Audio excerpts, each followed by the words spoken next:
This is Jamey Boyum in Smith County. I'm here with Smith County Fire Marshal Chad Hogue, and today we're going to be talking about space heaters. A lot of people maybe need them or just prefer to use them, and I guess there are some dangers with using space heaters, right? What are some of those? They're really a good way to heat up a small area in a home. They just need to be used properly to be safe. They need to be plugged directly into the wall so that you don't overload extension cords or multi-plug outlets or anything like that. You don't want to plug two of them into the same circuit, and keep a clear space around them of at least 3 feet of anything that can burn. Keep them in an area away from pets and kids so they don't get knocked over, although some of them do have tip over switches that shut them off when they do flip over.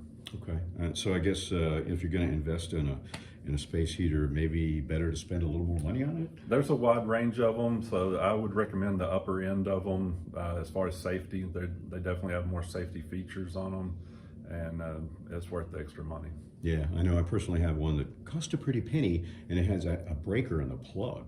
So yeah, that's just an added safety feature that's going to help it.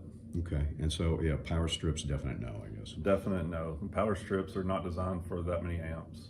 And that is the key to this whole thing, is the amperage, right? Correct. Mm-hmm. And so I guess, you know, if you're going to have more than one space heater in the house, should you get to know your circuit breaker? You're going to need to know how many plugs you have on a circuit and space them out accordingly.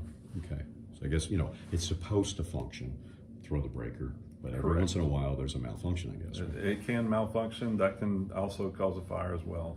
Don't want to overload the circuits. So have we had any fires in Smith County caused by space heaters so far this year? I don't know of a actual space heater. We have one that is possibly a outdoor heat lamp for pets.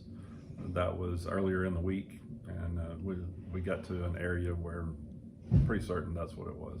Okay, so what happened in that situation? I believe it was too close in proximity to some bedding for a dog. There was some foam and other things inside of a dog house, and it was in a small enclosed area. There wasn't a whole lot left to look at. It burned quite a bit of stuff. Wow, was the pet okay? The pet was fine. Okay. Yeah. Okay. So what are some tips as far as, you know, outdoors with these things? With those outdoor heat lamps, they have clamps on them, and it's fine to clamp them. You want to have a secondary means to hold it, so if that clamp falls or it gets bumped or knocked over or something, tie it up with a rope or something.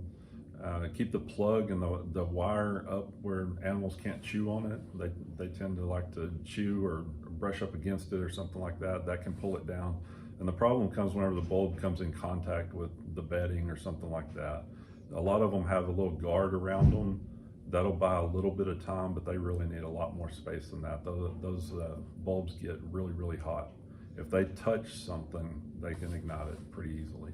So I guess you're kind of walking a fine line when you're heating a doghouse or something like that, right? Right. And just secure it very well. Keep the cords up and keep 3 feet of clearance from the bulb. At least 3 feet of clearance.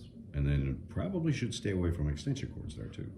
Definitely don't use extension cords. Okay, so I guess get the doghouse close to a plug or hardwire. You can hardwire it in. You can contact an electrician, have a plug wired in. That's the best way to do it. Okay, all right. And then yeah, there's a whole bunch of different types of space heaters too. You know, some have thermostats. Tell me about some of those. There's a wide range of them. Some just have an on and off switch. Some have high, medium, and low. Some have thermostats on them. You can change the temperature, set them to where they kick off. They've got tip over protection, so if they fall over, they turn off. Generally, they're pretty safe. The higher end ones have more safety features in them for sure. So it might be better, if you're going to use it a lot, spend a few more bucks, huh? I believe so. Yeah. Okay. All right. Anything else you'd like to tell us about? I think that's it. All right. Well, thanks a lot for the tips. Appreciate it. Thank you know, it's obviously important to stay warm out there. And, you know, if you want to go this route, just be careful, be aware of you know, how many things are plugged into the same circuit, and, you know, try to keep safe. Absolutely. Appreciate Thank you. All right.